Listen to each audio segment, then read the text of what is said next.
Hi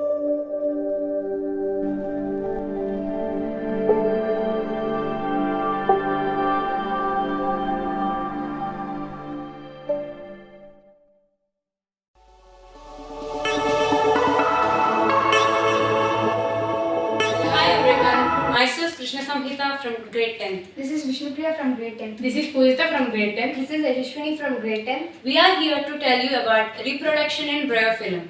First of all, let us learn about vegetative propagation. Vegetative propagation is an asexual method of plant reproduction which occurs in its leaves, stems and roots. In higher plants, vegetative propagation takes place in two methods: natural propagation and artificial propagation. Natural propagation. Natural propagation occurs when plants grow and develop naturally without human interference. Vegetative propagation in plants through leaves. Examples: begonia and bryophyllum. Bryophyllum. Bryophyllum is a group of plant species which is related to the family of Crassulaceae near Madagascar. Bryophyllum has a very unique structure. On the leaf margin, small buds are present, which are called as epiphyllous buds. Epiphyllous buds are the reproductive parts of bryophyllum. Vegetative propagation in bryophyllum takes place through leaves. Leaves of bryophyllum are broad and has notches on its leaf margin. These notches produce epiphyllous buds and able to give rise to new plants with roots, shoots and leaves. They eventually fall off and root. The plantlets rise from mitosis of meristematic type tissues in the notches in the leaves. Benefits of bryophyllum. Bryophyllum juice internally used for diarrhea and for all kinds of fever. It is also used for curing The scientific name of this bryophyllum is Calacho pinnata. The scientific name of this bryophyllum is Calacho delegoensis.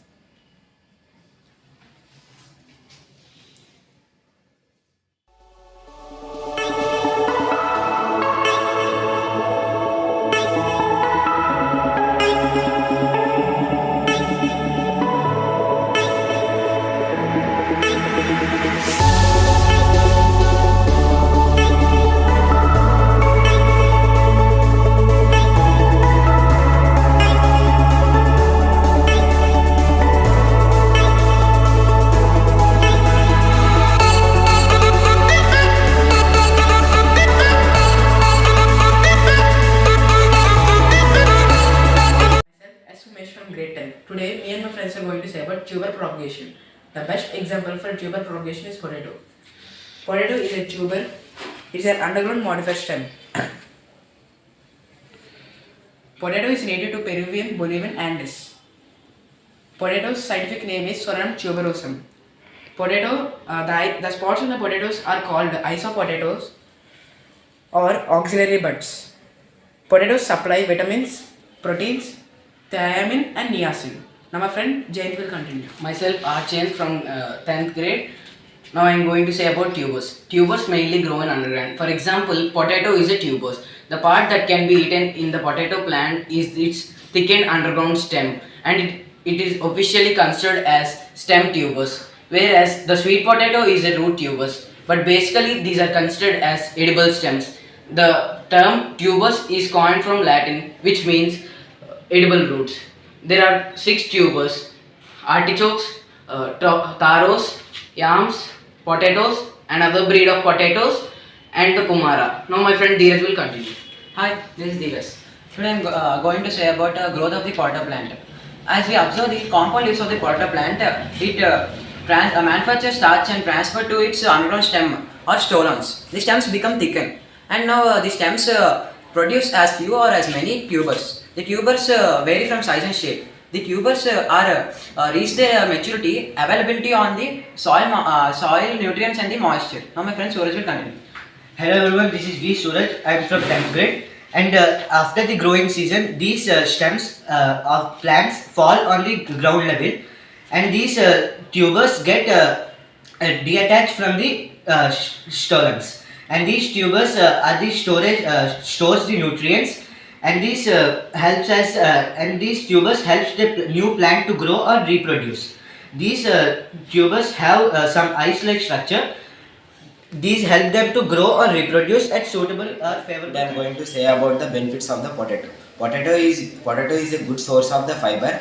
Fiber is used to maintain the cholesterol in the blood. Fiber is used to prevent from the heart disease.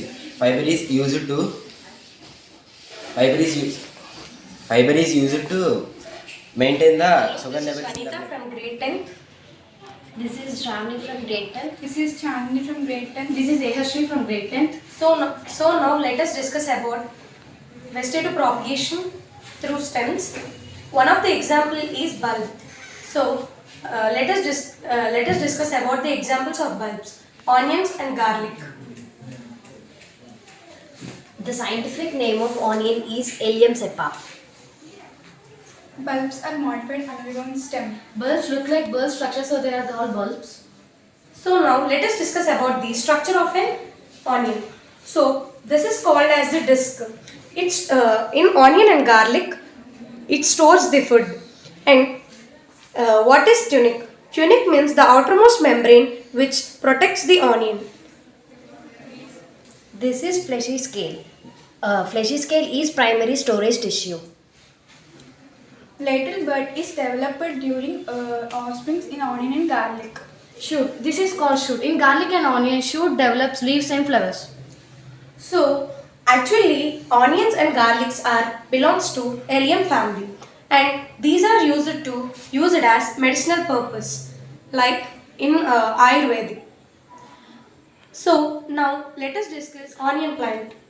Now take a root part with lateral bud. Now put it in the soil. By daily watering, plant can grow. Onion is cultivated 5,000 years ago. It is mostly cultivated in China. Actually, onion is originated in Central Asia, and onions are mostly cultivated in China. By eating onions, we get vitamin C, vitamin B6, potassium. What are the benefits? Let us discuss. Benefits of onions. Onions can help in control of blood sugar. Onions are loaded with antioxidants. Onions helps to hair growth and enhance of eye health. Onions are also used as cancer reducing agent. Thank you. Hi, I am Gyancharan from grade 10. Today I want to say about the vegetative propagation in roots. Best examples are carrots and beetroots. The carrots and beetroots are eco-seasonal plants, and this occurs in the first spring season. Now my friend Apikati will continue about the carrot briefly. Hi everyone, my name is Artikatik. I am from grade 10. Today I am here to say about carrots. Carrots are grown under the ground, so they are roots. There are two ways to plant this one. One is natural plantation and artificial plantation. Now I am going to say about artificial plantation. Take this carrot and cut it into half. Keep this half in the soil. Now, watering is very important for the carrot. Water is essential for carrot growth. Make sure that the soil should be moist. You know that carrot is rich in vitamin C, retinol. If you did not take it, you will get skin and eye diseases. Thank you. Now my friend Eskatik is going to continue. Hi friends, my name is Eskartik. I am studying in grade 10. Today I am going to say about the beetroot. The beetroot means name itself, it contains root. It's a root type plant, and it grows in the underground. Now I am going to say about the propagation of the beetroot. The propagation of the beetroot is very simple. First take the beetroot and sow it in the soil, and make sure that the soil should be very moist. And by the regular watering, it develops the upper part like shoot and the downer part roots. And now take the beetroot and cut it into the two parts. Now take the shoot part and keep it in a pot or plant which contains moist soil. And now after some days we can see that the new beetroot is developed. The benefits of the beetroot are it increases the iron levels in the blood, and it increases the blood level in the body. Thank you. This is Dhanush. I am from grade 10. Hi, this is Venkat from grade 10. Hi, this is Kaushik from grade 10. Today we would like to explain one of the vegetative propagation through stems called rhizome. The best example for rhizome is ginger. So, what is ginger? All we know about the ginger commonly is the ginger is used as spice and as a natural antibiotic component. So, but there is a such more significance about the ginger. Let me share a part of it. So, first of all, ginger scientific name is Gingiber officinale, and it belongs to the Gingiberaceae family. Ginger is a flowering plant whose rhizome, ginger root are used as a spice or a natural medicine. Ginger, it is an herbaceous perennial which grows annually and pseudostems. Pseudostems means a false stem. So it grows in pseudostems above 1 meter tall and bear a leaf blades. You might get doubt about herbaceous perennial which I have noticed before. So herbaceous perennial is nothing but the plants which die down to the ground but the roots remain alive and sends up a new top each year. So there are many examples for herbaceous perennial like mint, salvia, peonies, etc. So I have mentioned that ginger is a flowering plant. So ginger have flowers which are with yellow color with and purple which arise directly from the rhizomes on separating the shoots. So coming to the nutrition information, and ginger contains 79% of water and 18% of carbohydrates, 2% protein and very minor percentage of fat, and it also contains a very good vitamin B6 called pyridoxine and magnesium 12%. Now my friend Venkat will continue about the vegetative propagation of ginger. Vegetative propagation of ginger. Ginger is propagated through rhizome. Actually, ginger propagation is very easy. We have to cut the stem of the ginger, which is included with nodes. These are the nodes of the ginger. We have to keep it in the soil. By the regular wateration and the sunlight which are coming from the sun makes the ginger grow. There is an indication of the size of the ginger. When the plant grows high, then the ginger is elaborate its size. There is a slight color difference. It goes from dark yellow to light brown. Now Kaushik will explain about the benefits of the ginger. There are some benefits about the ginger. In that, now I want to say some about it. It protects from the germs. It keeps our mouth healthy. It calms nausea. It curbs gut cancer like ovarian, lung, skin cancers. It reduces the indigestion problem. It maintains lower cholesterol. It acts like a natural insulin. It maintains lowest blood pressure. It has a special thing. The ginger is a natural antibiotic component which helps to kill the body germs present in skin surface. When the ginger is mixed combined with another anti-natural component like honey, it acts like a potent and fighting. Thank you. This is Rohit. This is Aditya from Now- grade 10th. Now today we are going to discuss about the propagation through cones. So what is propagation? When a propagule develops into a new plant, it is said to be propagation. Propagule is nothing but a small part that by which plant is grown.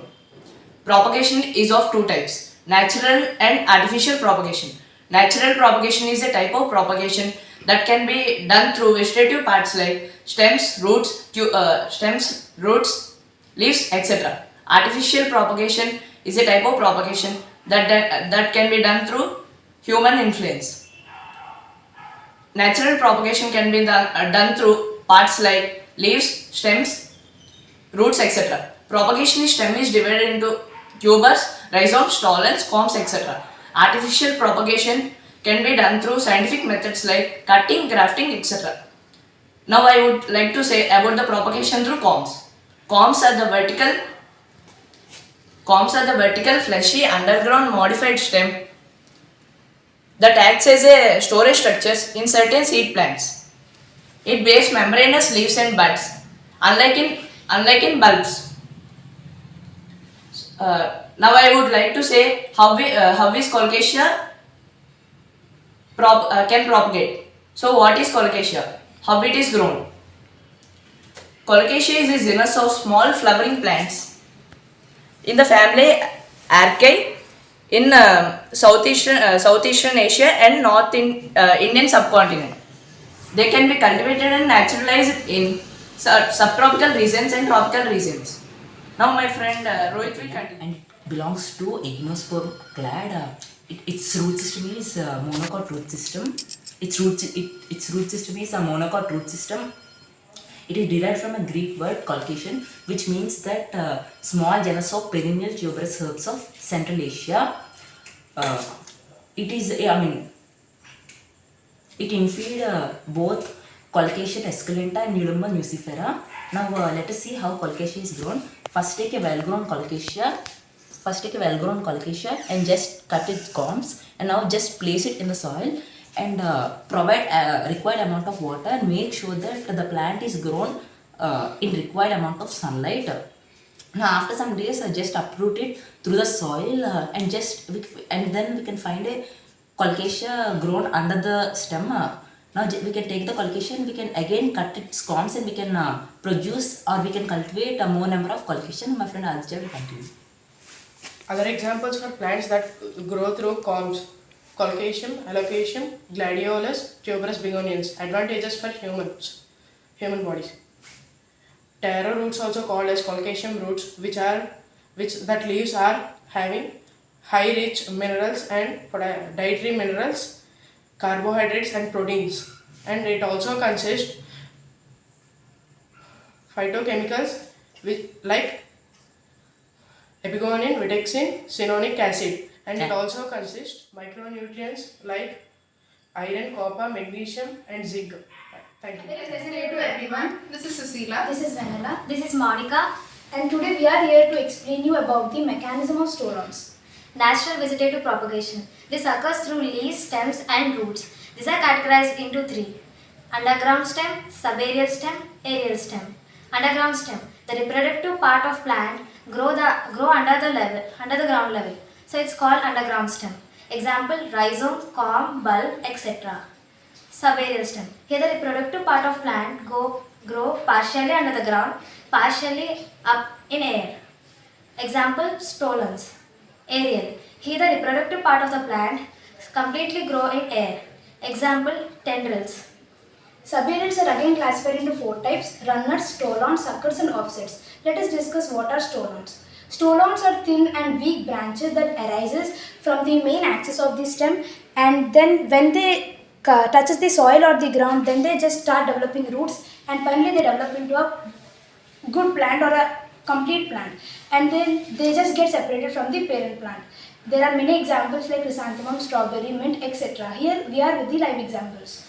So I'm here with an example, and that plant name is called as Oxalis corniculata. So initially, when they are in the sapling stage, they grow normally. After that, they develop into branches. They are like this. So if actually the stems are towards the ground, when it touches the ground, it develops the roots.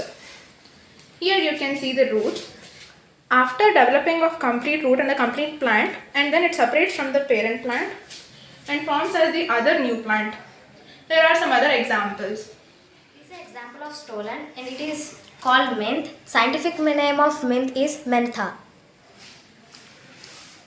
This is money plant and this is chrysanthemum. This is a grass plant, and also you can observe the roots under the stem. And this plant is called evolvulus, and you can also observe the roots developing from the stem. Finally, what we are going to tell you is there are several species of plants on our earth, but most of them are getting extincted due to the human activities. We must control it and we must plant trees. Save plants, and save save future. future. Thank you.